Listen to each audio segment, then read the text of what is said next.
Dənizin səsi ilə meşələrin nəfəsinin qovuşduğu Lənkəran yenə turistlərin diqqət mərkəzindədir. Təbii gözəllikləri, dağ kəndləri, milli mətbəxti və sakit kənd həyatı ilə seçilən Cənub bölgəsi bu mövsüm qonaqların yenilənən turizm imkanları ilə qarşılayır. Agroturizm təsərrüfatları, yeni marşrutlar və fərqli istirahət məkanları isə Lənkərana marağı daha da artırır. Bəs bu il turistləri hansı yeniliklər gözləyir? İzləyək.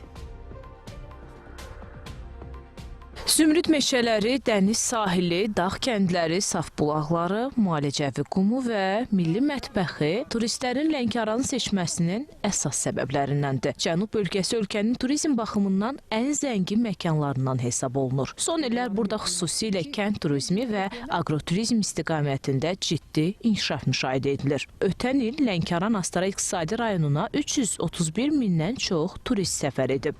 Bugün dünyada agroturizmə maraq xeyli artıb. Çünki həm kənd təsərrüfatı, həm də turizmin maraqları əsas kəsişmə nöqtəsidir.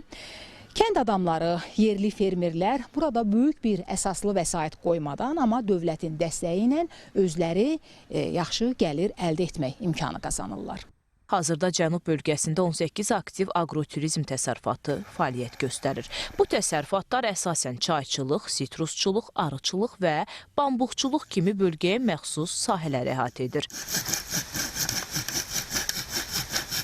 Astarahansı kəndi tək Azərbaycanda yox, dünyanın hər yerində tanınmağa başlayır. Bu səbkidə işlər bu ildə davam etdiriləcək və məqsədyönlü şəkildə tək Sım kəndi yox, bir neçə digər kəndlərində potensialı olan, təbii olan kəndlərin turistik kənd kimi formalaşmasına dəstək göstəriləcək.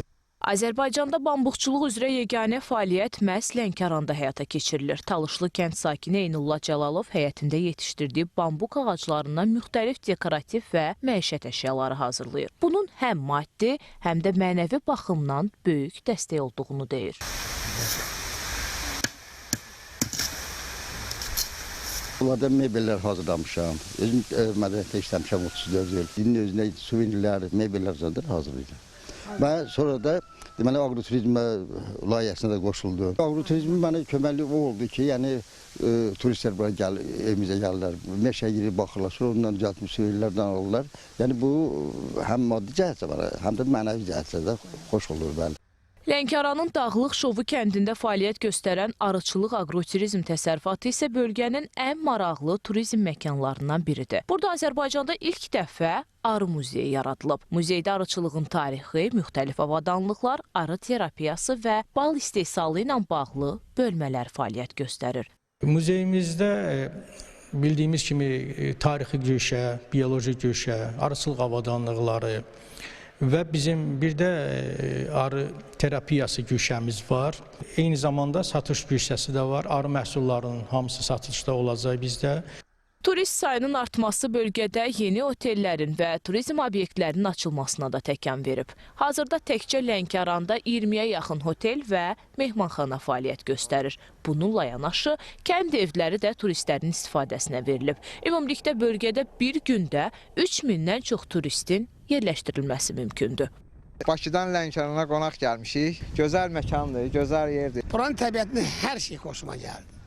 Dağlıq, dağ ətəyində, havası gözəl, yeməkləri gözəl, çay bağları var, meyvə bağları var. Lənkəran şəhərinin mərkəzində artıq turistlərin məlumatları əlçatanlığının təmin olunması istiqamətində belə bir turist informasiya məntəqəsi də fəaliyyət göstərir. Bu məntəqənin xidmətlərinə həmçinin turistlərə ümumilikdə bölgə haqqında məlumatların verilməsi, onların arasında sorğuların keçirilməsi və onları narahat edən hər hansı bir məsələlərlə bağlı suallarına cavabların tapılması da daxildir.